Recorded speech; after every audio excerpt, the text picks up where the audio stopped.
It's time for Supply Chain Now. Broadcasting live from the supply chain capital of the country, Atlanta, Georgia. Heard around the world, Supply Chain Now spotlights the best in all things supply chain. The people, the technologies, the best practices, and the critical issues of the day. And now, here are your hosts.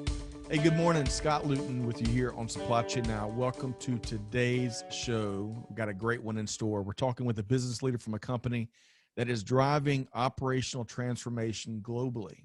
So we're going to be working hard to increase your supply chain IQ on today's show. More to come on that in just a second. But a quick programming note. If you enjoyed this podcast here today, be sure to find us and subscribe wherever you get your podcast from so you don't miss conversations just like this. All right. With no further ado, I want to bring in our featured guest here today, Jonathon Karelse, CEO at NorthFind Management. Jonathon, good afternoon. How you doing? Really good, Scott. Happy to be here. Well, I've enjoyed our pre-show conversation as much as any. We should have been recording that and releasing that one. Agree, because I feel now that we're rolling, there's not a lot left to say. I do not believe that for a skinny second. So looking forward to diving into your insights and perspective. But for starters, let's get to know you better. Let's get to know Jonathon better. So tell us, where are you from, and give us an anecdote or two about your upbringing. Sounds good. So I didn't come to supply chain by a very traditional route. Like we were talking about before the show started, the global pandemic has allowed, as one of its silver linings, for a lot of us who wouldn't otherwise have time to be doing as many conferences and podcasts as we now can, to get to meet a lot of other people. And one of the panels I did last week, there were 4 or 5 of us, and they asked the same question to start. Similar question. Talk to us about your supply chain journey. How did you get into supply chain? And I promise you, the other 4 people on the panel, they were born to a forklift driver and got to know the warehouse manager, and they went to supply chain high school. I mean, Right. They were destined for it. I, on the other hand, spent most of my upbringing and even teens certain that I was going to be a theoretical physicist. Wow. I got Stephen Hawking's A Brief History of Time for my 12th birthday. Your viewers are probably already surmising, lived in a rural place, so there wasn't a lot of other things going on. I used to read star charts at night. I was certain through my early years and early teens that I was going to be a theoretical physicist. Then I got to physics, which I loved, but I was a kid without a lot of patience. So they actually skipped me through grade 6, and Really? yeah.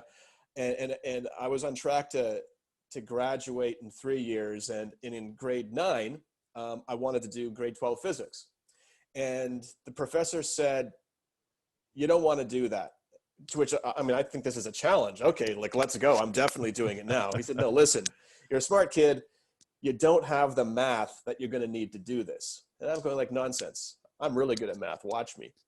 So we get into physics, we get into kinematics and dynamics, and you have to create vector diagrams. And here I am in grade 9 with really good mark in grade 9 math, no idea what trigonometry is yet. And the trigonometry is a prerequisite to do vector diagrams. So I'm here doing longhand, with a protractor and a ruler and a pencil, mapping out these vector diagrams and having to measure them and having them perfect for me to get even close enough to having the right answer. Obviously, it doesn't work. You run out of time on tests. So this should be a story of perseverance. It's not. I pivoted and I decided, to hell with physics. I want to be a lawyer now because I'm doing really well in debating. So to sort of appease my parents, who were certain they wanted to have a scientist son, I studied the most scientific of the arts and studied economics as my undergrad. Nice.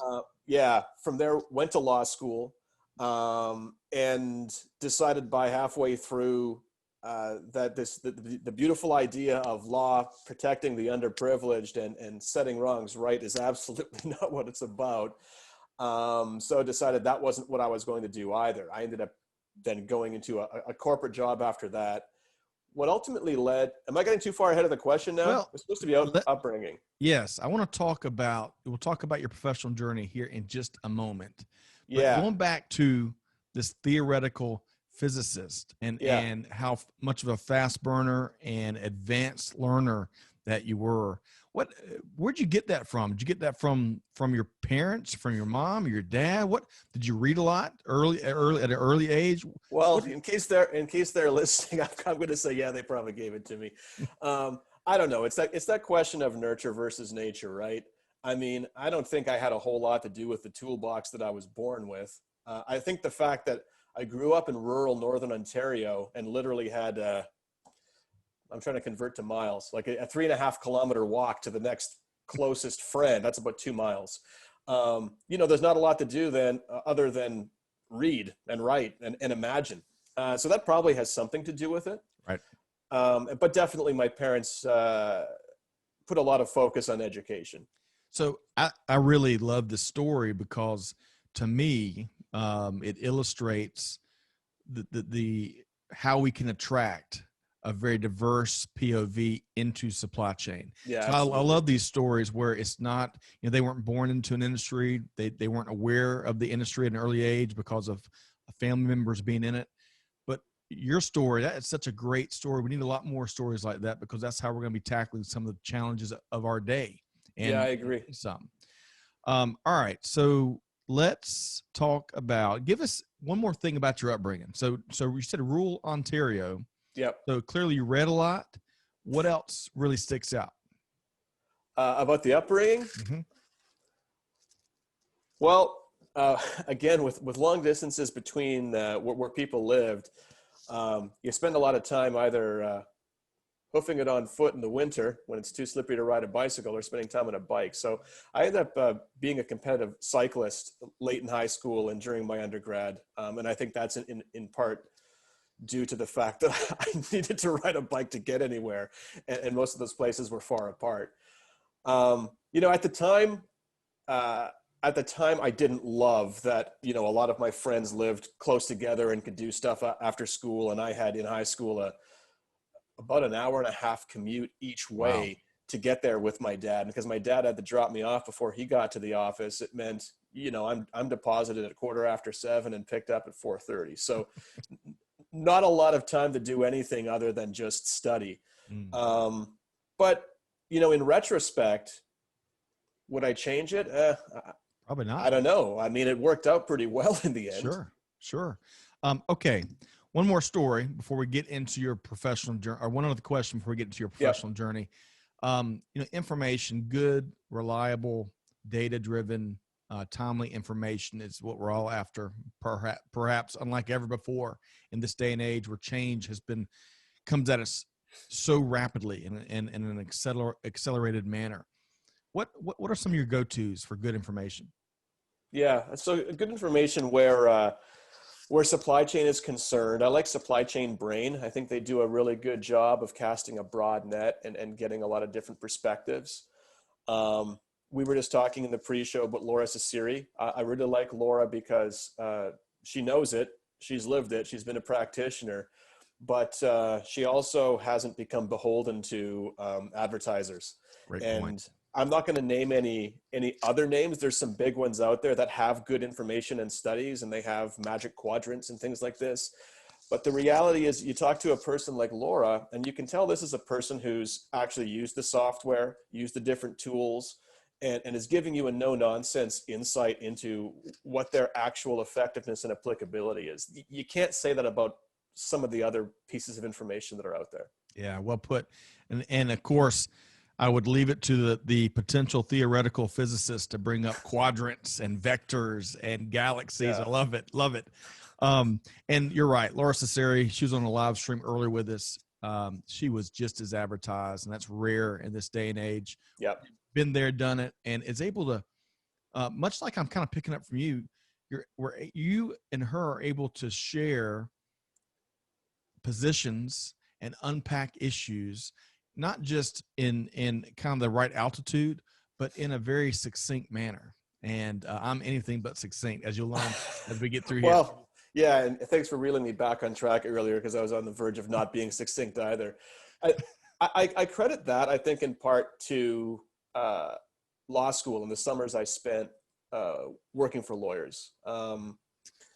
The idea of being able to distill an idea down to its core constituents pretty quickly. I had a lawyer that I worked for. He was old school. I won't share some of the stories because they're not PC or PG. But he used to say that lawyers are the breed of person who doesn't just appreciate the beauty of the butterfly, but wants to rip off its wings to understand why it's beautiful. And that's kind of my approach to supply chain issues as well. I mean, it's one thing to recognize the issue, but it takes an inquisitive mind to really dig deep to understand those core constituents, and then ultimately to make some sort of an actionable conclusion about that. I love that, Jonathan. And also dig deep and truly understand it so you can explain it in very simple terms. Simplicity is such a beautiful and underappreciated thing. Okay, so now let's dive into your professional journey. I'm really curious to hear, especially with the background we've come to learn already. Walk us through your professional journey a bit, especially focusing on positions or roles that really help shape your worldview, Jonathan. Sure. Well, one of my earliest roles ended up with a couple of quick promotions with American Express Bank of Canada. I worked for the credit acquisition group where our job was research and behavioral analytics. So we wanted to understand how people used the credit they had and what people or groups were great potential targets for additional credit products. We were really good at what we did as a group. And what was really exciting to me in that work was the idea that with a robust enough data set, I could say with a pretty high degree of certainty what a person was going to do, even if the person insisted they were not a creature of habit, but rather were making choices consistently. That was a really important insight. But contrarily, I also didn't love the effect of what we did. We were really good at extending credit to people, and I'll leave it at that. And I wanted to have a job where we could have the really cool kind of analytical insights and breakthroughs that we had, but be happy about what the end result was producing. The other thing was I'd moved up really quickly. And again, I told you I was a young guy. I skipped a couple of grades in it. So I was out in the workforce, younger than most. So at 21 or 22, I was managing people who were, a couple of decades older than me. And, one part of me said, hey, good for me. But on the other hand, I thought, like, what business do I have managing people at this point? I've never been in the workforce yet. I have ideas about how I think it should work, but no one's ever shown me, and I might be leading these people astray. So I kind of course corrected and took a step back, and I wanted to go to an industry where the result was very tangible. So I ended up with a automotive supplier called Yokohama Rubber Corp. They make Yokohama tires, and I started there as a forecast analyst.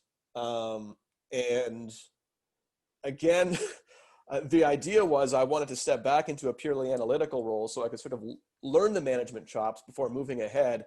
I got promoted to head of forecasting in 3 months and ended up managing sales and marketing in another year. This time I wasn't going to step back again. I thought, okay, well, I'm going to learn on the fly. But you were asking for a eureka moment. And yes. I don't know if it's a eureka so much as, this is really a moment that crystallized what my future trajectory was going to do.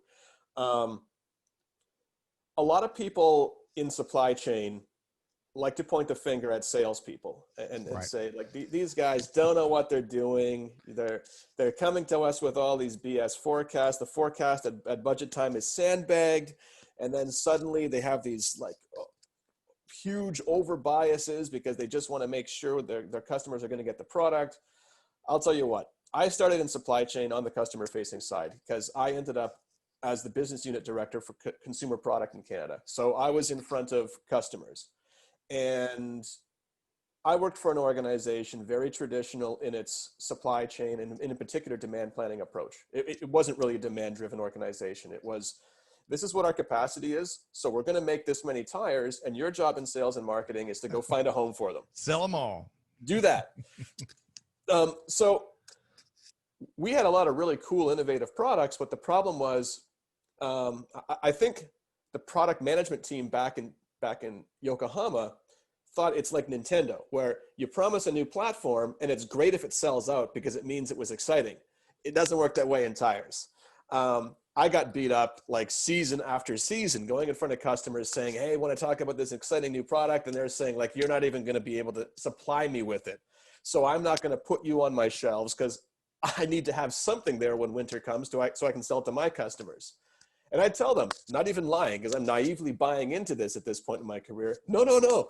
This time we've got it right. This time there's enough product. So I went through a few iterations of this.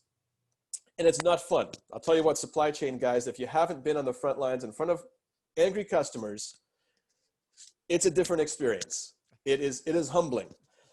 So after a few years and deciding that, listen, the education that I've bought, while interesting, isn't particularly suited for the specific type of work that I'm now finding myself doing, Yokohama agreed to sponsor an MBA, and I went to MIT Sloan. And I thought, they're making a considerable investment in me. Let's ask their input on what particular business problem they would like solved. And I asked them that, and we were just in the middle of a new product launch, and they said, you got to figure out our supply chain. So I declared a course concentration at MIT Sloan in value chain management. And the rest, as they say, is history. What I loved about MIT Sloan is it's a very technical program. It's obviously a technical institution, but it's a technical program. And it gave me a lot of tangible tools that I could come back with. And what was really exciting is actually begin to make a real difference by applying some of these techniques, by getting better at forecasting, by getting better at multi-echelon inventory optimization. We were able to actually begin to delight our customers. And that was exciting. Love that.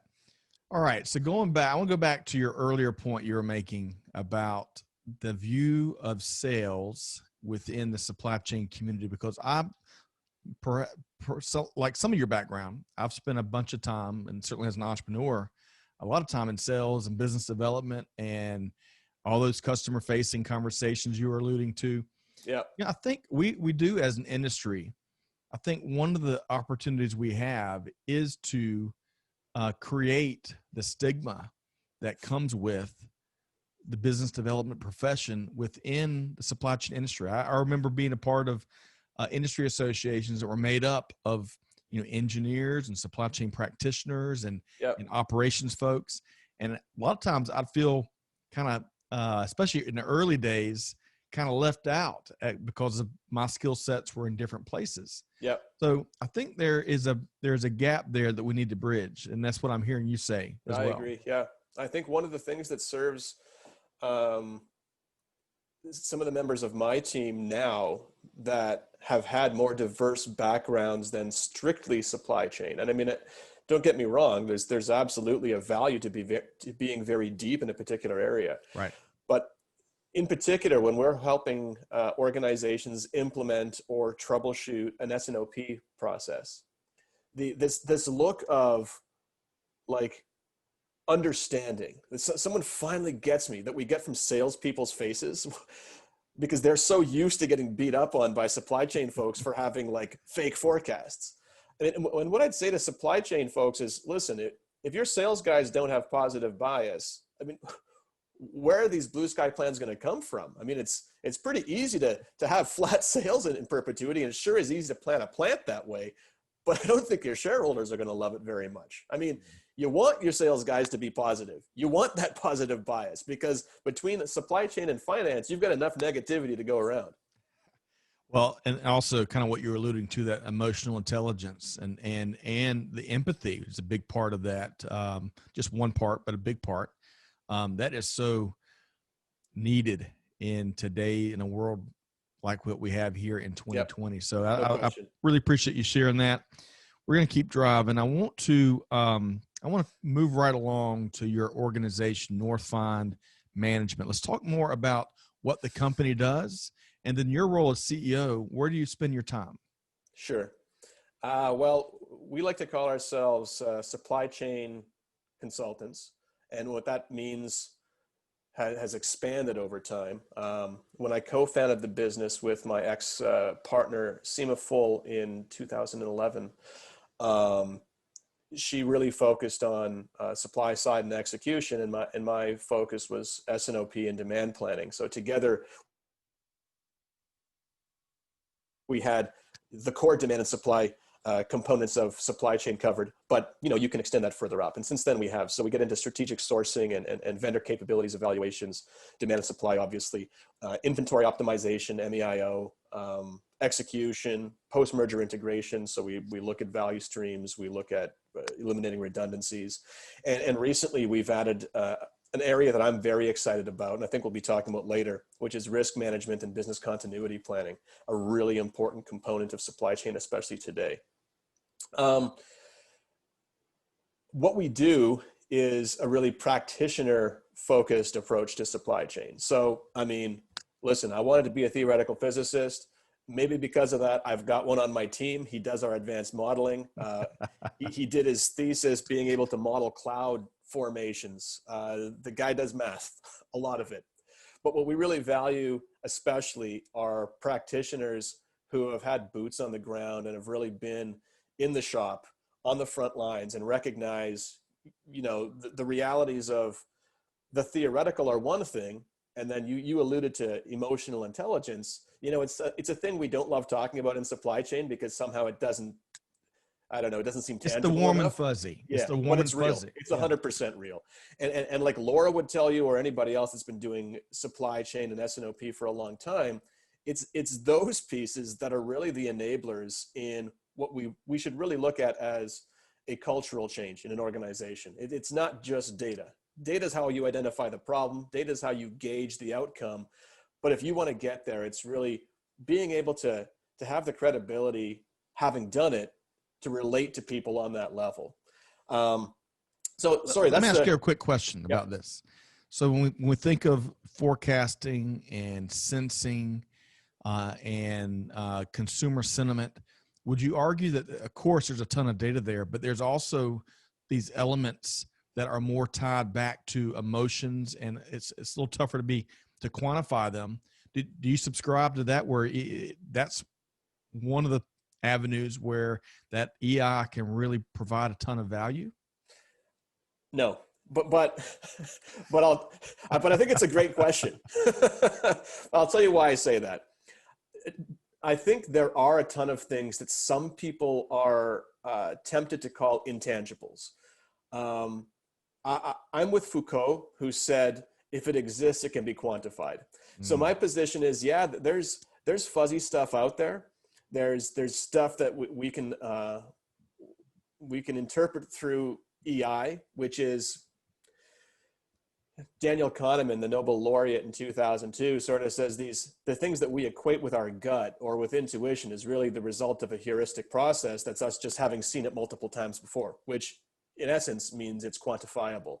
So I think especially now, when a lot of history can no longer be used to predict the future. I mean, up until February, historic run rates were great. And then COVID happened. And then unprecedented government response to COVID happened. And all kinds of stuff now means, okay, if I'm using autoregressive forecasting, I'm in real trouble. So I absolutely agree with you. We have to pivot to other sources. And some of those sources, a lot of those sources are human. So there's an EI component to being able to validate upfront whether or not this is a good source or not. I could talk for a lot more time than we have about where it's most appropriate to integrate business intelligence or judgment into an overall forecasting framework. But I believe at the end of the day, you shouldn't be using any input for which you're incapable or unwilling of measuring the effect. So, I love it. Yeah. I feel like I've just earned a certification, and it's to be named, but I really appreciate you tackling that question for me. And I'm going to blatantly steal that quote. If it exists, it can be quantified. Who did you attribute that to? Yeah, I'm only about 60% sure it was Foucault, but it definitely was a French mathematician / philosopher. Love it. Love it. Okay. So we've talked a little bit about what your company does. One of the phrases that I gathered in doing a little homework was the enabling the value chain success. Yeah. And enabling is such a powerful word. And I bet it's one that you chose very, very deliberately. So Yeah. talk more about that before we move on to your role. Sure. Well, the approach of, I'm trying not to throw people under the bus. Some people take an approach that it's enough to identify a problem and then roadmap the solution. And certainly in some organizations that may be possible. But I know from early engagements with my partner, we would be knocking our heads together afterwards going, they brought us in because they said their forecast was broken, or they said they had too much inventory. We clearly root caused it, like unequivocally. This is your problem. I mean, you have some other secondary and tertiary problems, but this is your burning platform. Do this. They paid us to tell them that. They paid us to show them what the solution was. And we find out 6 months later, they didn't do it. And this happened a lot. And what it really, and maybe this would qualify as another one of your eurekas, but up until this point, I was very, if you can imagine, quantitative in my approach, very linear, very logic driven. And if someone had come to me saying, hey, this is your problem and this is how you solve it, I would have evaluated that solution. And if I agreed with it, I would have taken it and run with it. But what I realized, or what we realized over time, is that not everyone thinks the same way. There's a lot of different ways that people think. And this is actually what the big challenge, and this is becoming a theme in our conversation. This is what one of the big challenges in supply chain transformation is. It's recognizing that diagnostic and the subsequent prescription for a solution are, it's important, but it's like 40% of the battle. 60% of this change transformation is that cultural enablement. And enablement is about understanding your audience, understanding what skill set, but what language people speak as well, and being able to translate that solution to the organization with its unique sets of skills and experiences and languages so that they're truly able to make use of these insights. Able and empowered and bought in, and they feel that there's some ownership there of that 100%. Solution for them. And that's, yep. I'm not sure who said it. It could have been a French physicist or mathematician, but you make sure people are part of the change you're building and that you're going to deploy. You're not doing the change to the people. Yeah, absolutely. And that's really where my mind goes. And I really can appreciate your perspective there, because you're right. There's so many consultants out there, so many firms out there that do the assessment and then have a nice binder. This is what you need to do. And then the invoice is paid and nothing happens. That's right. Yep. And that's where some of the stigma associated with consultants, because 100%. There's not that leadership bandwidth to make it happen because of some of the elements you mentioned. So we take really seriously our responsibility as partners to an organization. And I used to in the early days, I don't say it anymore because I got caught a couple of times, but I used to tell people, I hate consultants and I hated dealing with them because they came in, they didn't really know what they were doing. They knew what to say and they knew what the best practice was, right. But how to put that into practice is a whole different thing. And a lot of them didn't know how to do it, but I stopped saying it because I ended up with a client. They're still our client. We worked with them for a long time. And when I told the chairman that I hated consultants, he told me I should kill myself because I'm one. Well, good call. I'm maybe not going to use that line again. Well, we all learn all along the way, right? So as CEO of the organization and co-founder, I didn't pick that up earlier. I should have. So what is your favorite? Where do you spend your time, and what's your favorite thing to do in your role? Well, where I spend my time now during COVID is a lot different than it was 9 months ago. Used to spend a lot of time on airplanes going to get to client sites and doing field work.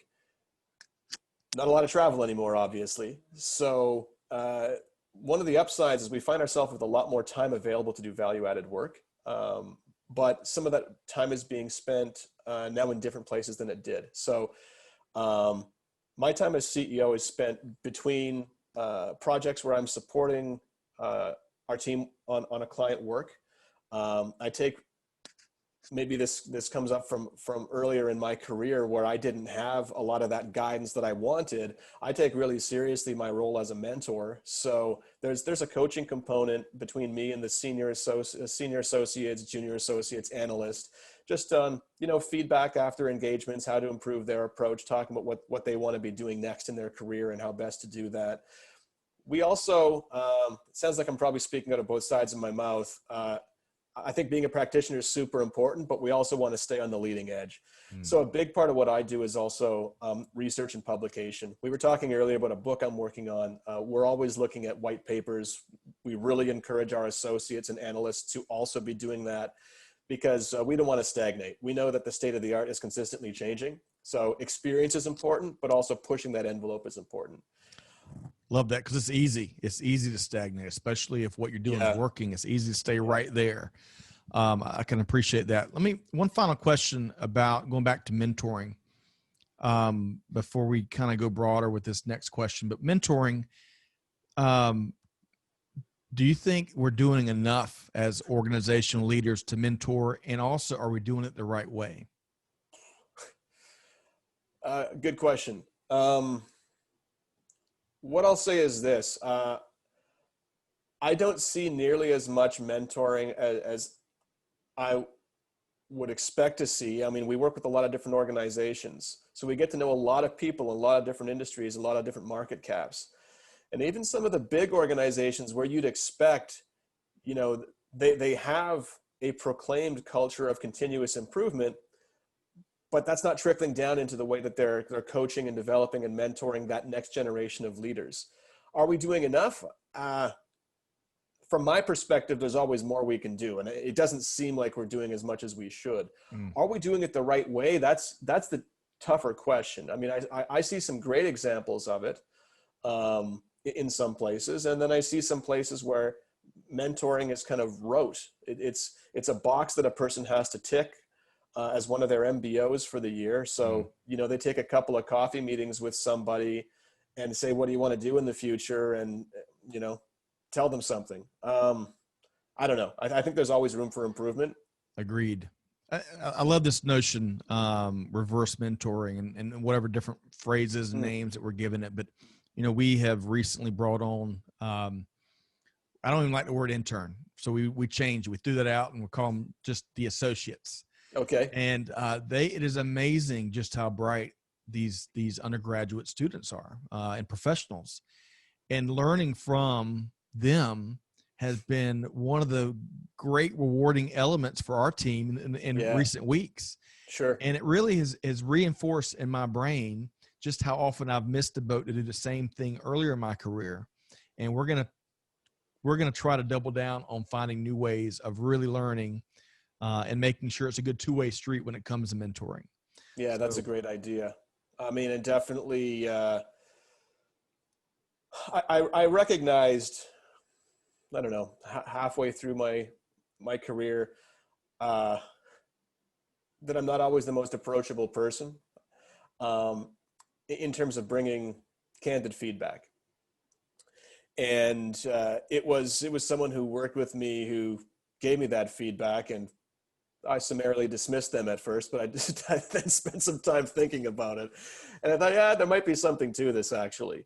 So yeah, you might call it reverse mentoring, but I go out of my way, and it probably isn't a perfect process yet. I'm sure it isn't, but I go out of my way to kind of try to solicit that type of feedback. And if not, just for me, then in a situation where we think we've got consensus, especially if the consensus came quickly, I really try to tease out what that opposite view could be, like a devil's advocate, because, and this is the value of diversity on boards. A lot of people think they've got a well-functioning board where they're making decisions quickly, and that's just not the case. Decisions should be difficult because you should be tackling multiple different viewpoints. And if you're making decisions easily, it's been demonstrated through a number of different institutions. There's an inverse relationship between the quality of the output and how easily you think you're coming to these conclusions. It should be a bit of a struggle. You should have people that push you and challenge you and take a different view. Reverse mentoring, I think, is just another component of that. I love that. I can in my mind as you're sharing that, it's like proverbial 4D chess game as you're approaching decisions, and really evaluating everyone's point of view on the matter. And also, to your point, I love this point you made. If you make that decision too quick, the discussion shouldn't stop there. And how you constantly are looking for that blind spot. That what are we not thinking about? So, love that. All right. So let's move into let's take our conversation even broader. So there's no shortage of topics here in global supply chain in a year like this. We talk regularly here about all the lessons we're going to be learning from this and how it's going to be, years from now. There's still folks going to point back to 2020 and certain lessons and business cases and whatnot. But, what's 2 or 3 things that you're tracking more than others out across global supply chain right now? Well, listen, both of the things I'm going to give you, I would argue, first of all, I've been a big proponent of long before COVID. So to me, it's on the one hand, a bit of a vindication, but on the other hand, a bit frustrating that now we're having clients want to talk to us about risk management and business continuity planning, which is one of them, and the other being behavioral economics. And I'll come to that second one in a moment. Early on in COVID, before it had really hit North America, or before it was a significant force in North America, the big topic wasn't, what's this going to mean for healthcare, but rather, well, China's factories are down right now, plus we've got Chinese New Year coming up. What's this going to mean for raw material sourcing? So I did a few interviews in January and early February from people asking my opinion about, what does this mean for the future of supply chain? What does this mean for offshoring? And I would first of all, get serious. This is not the first offshore interruption we've had in the last 20 years. It's not even the first pandemic. We've had avian flu, we've had swine flu, we had Ebola, we had Zika, we had West Nile. I mean, when any of these things started, they had the potential to become as significant a global pandemic as we have now, but people didn't react. So the idea that COVID, the pandemic, is a black swan, I summarily reject. Now, COVID has become a black swan because of the unprecedented way that we've all reacted to it.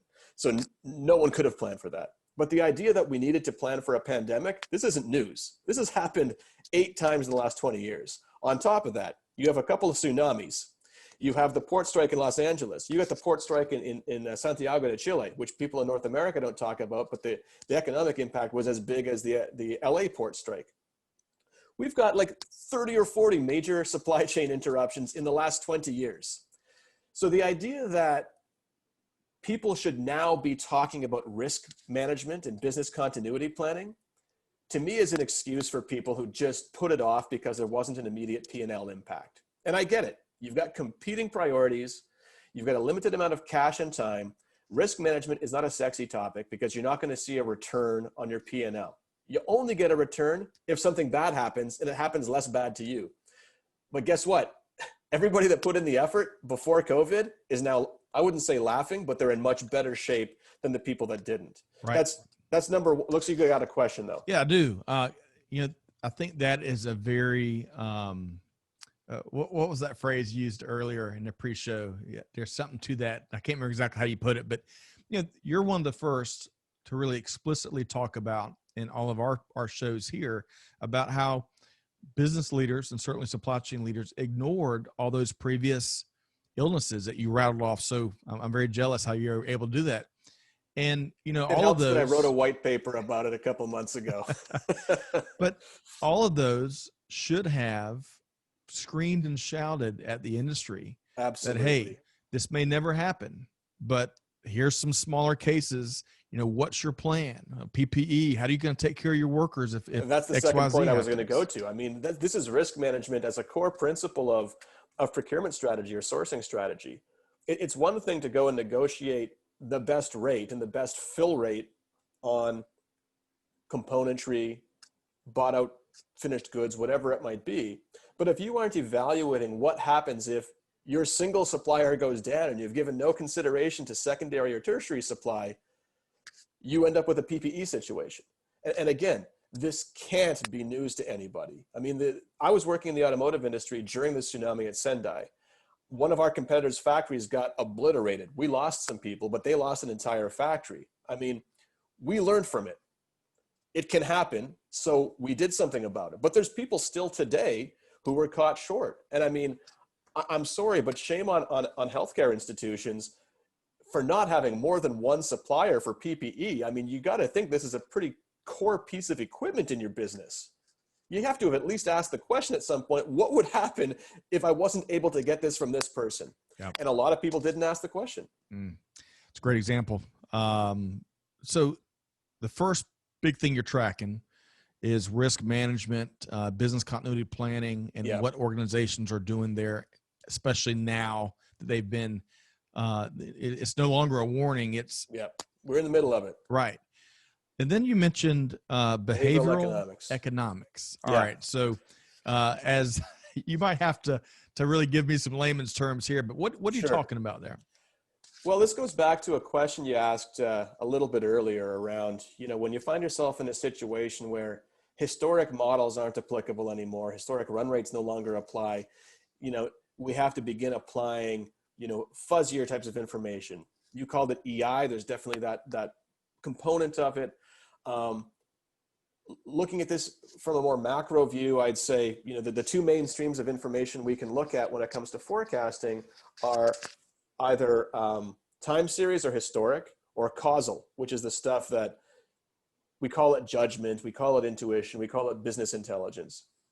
But there's been a lot of great discussion over the last decade, or longer than that, but especially in the last decade, around AI, especially around machine learning and big data. And that's really exciting. This is a really important facet of forecasting and supply chain management that we need to explore. And there's a ton of applicability for it. But it's especially in situations like what we find ourselves now, where historic models no longer apply, that the applicability of these types of tools becomes much more limited. So we become a lot more focused on getting on the fly input. The problem is, anytime you have a human involved in the process, you've got biases. And I'm not talking about explicit biases. I'm talking about subconscious biases of many different types. And what behavioral economics is, one of the things I loved about my economics undergrad is it provided a very convenient framework through which to view the world. We'd create models that would explain human behavior and predict human behavior. And if you didn't fit in my model wasn't wrong, you were irrational. And this is like an official economics term. If you're not doing what the model predicts, this is irrational behavior. Because classical economics rests on the premise that if humans are given two or more choices of varying values, they are going to choose the one that has the greatest, the term is utility, but let's just call it value. That doesn't necessarily mean monetary value. There's different ways we can measure utility. But the idea is, if I'm given two or three options, I'm going to take the one that has the greatest amount of value to me. The reality is, it hasn't always happened that way for a variety of reasons. And Daniel Kahneman, who I mentioned earlier, and his longtime collaborator, Amos Tversky, started looking at in the early 70s already, why do humans do stupid things? I mean, why are they doing things that just don't match this value-based model of behavior that we've got? And the reality is, it's both a combination of nurture and nature. So the nature component is we've got this chunk of brain up here. Mine's bigger, that's why there's no hair growing on top of it, called the prefrontal cortex. And we're the only animal on the planet that has a prefrontal cortex. Now, interestingly, this part of our brain doesn't finish developing until our early 20s. And coincidentally, this is also the part of the brain that allows us to think about the future and allows us to weight the value of future-based decisions. So if we're talking about forecasting, kind of an important part of the brain. The problem is, by the time you get to your 20s, you've been using the rest of your brain already for 2 decades. So you're used to making instinct and heuristic-based judgments. You're used to having those snap reactions to things, which serve you really well. If there's a bus coming, you don't want to stop and consider all your various options. You want to jump out of the way. Or if there's a lion coming up behind you to eat you when you're a caveman, same thing. But there are situations where you want to shut off that twitching part of your brain that's easy to use because you've been using it all along, and engage this part of the brain. This is one of the areas that bias comes from, because we're used to using heuristic processes, which is essentially like saying, I've seen something like this happen before. I think the situation I'm looking at is like that, so I should do this. Yeah, right? experiential, right? Yeah. Yeah. Along with that endocrinological component of decision making, there's also the nurture component of it. The way we're raised, the value systems we have, the cultures we're raised in, the experiences that we encounter, all of these things create biases, which is to say, by the time you're a professional at whatever point you are in a company, you're carrying with you a bag full of more than 100 different types of biases. And the reason I think behavioral economics is so exciting is because it allows us an insight into not only what biases is a person carrying with them, but in so doing, and bringing it out into the open, now we can begin to mitigate that. We did some really exciting work with Heineken, with recently a large computer manufacturer in the States who I'm not allowed to say the name of because of their legal team. But the town they're in has some great barbecue. And we looked at their global demand planning teams and evaluated their biases and heuristics. And interesting tidbit, because I don't want to go too deep onto this question, but for instance, when we looked at examples of where their forecasters would adjust a statistically driven forecast, and the statistically driven forecast was trend neutral and completely stochastic. So there was no pattern, there was no trend, and the computer created a forecast from a completely randomized flat model. They were 4 times more likely to make an adjustment up than down. Now, if you think of this rationally, if there's no trend and there's no bias in the projection, you should have an equal distribution of adjustments up and down. Right. But because humans are hardwired to be more risk averse than reward prone, it takes a lot more to push a forecaster, both because of the culture of organizations, but also because of the way we think, to adjust down than up. Just one of a bunch of really interesting examples that then allow us insights into creating a framework for decision making that allows us, especially in times like COVID, to introduce less bias and error into our forecasts and hopefully get closer to delighting our customers. All right, so I want to ask you one final question before we make sure our audience knows how to connect with you and NorthFind Management. Of course, you can't get through a conversation these days without mentioning, amongst others, artificial intelligence, AI. Yep. And I love to see some of the things that we're seeing. Groups stood up to really tackle the subconscious bias that can be found in some AI algorithms and programming. Yeah. And I'm not the technologist. You know a lot more about this than I do. But what's your quick take? What do you think? Either something you're seeing that we're doing to battle that you really believe in, or maybe where are we missing the boat with ensuring that AI has as least amount of bias as possible? Okay. A big question, actually. So let me say this. I'm a firm believer in the application of AI in parts of the process, especially where you have non-value added activity for humans, or heuristic processes where I want to go through multiple different iterations of possibilities. A computer is going to do it not only much more quickly than a human can, but if we're talking about time series forecasting, there aren't biases built into that. I'll come to the biases you're talking about in a moment. But this is where proponents of any methodology of management or demand planning fall down if they're only looking at one methodology. There's a time and a place for AI, and I think the key to ensuring that we don't inadvertently bake too much bias into a process is understanding what that time and place is and being disciplined about it. There's places where computers should do the work, and those are where parts are stable and the coefficient of variance is pretty low, and we don't know anything in particular that's different about the future than the past. doesn't make a lot of sense to have a human touching those parts. But on parts, or virtually the entire portfolio, now that COVID has changed the landscape, humans have to be involved there. And you're never going to get rid of all bias. It's not going to happen. We should drive towards that. That should be a goal, but it'll never be completely eliminated. And the way that you mitigate it is by measuring it. I'm a very strong proponent of measuring everything so that we can have a closed loop process that then comes back, measures the effect, and then course corrects where necessary.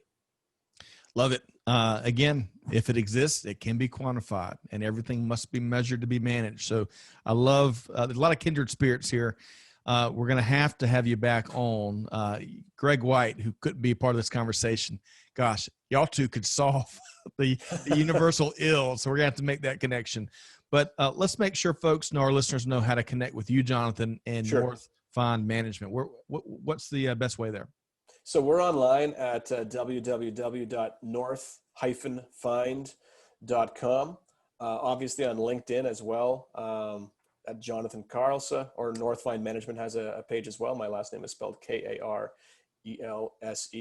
And for anyone interested in any of these topics that we haven't had the time to really get into deeply enough to fully explore, we've got a page of white papers available on behavioral economics, forecast value at any of these topics.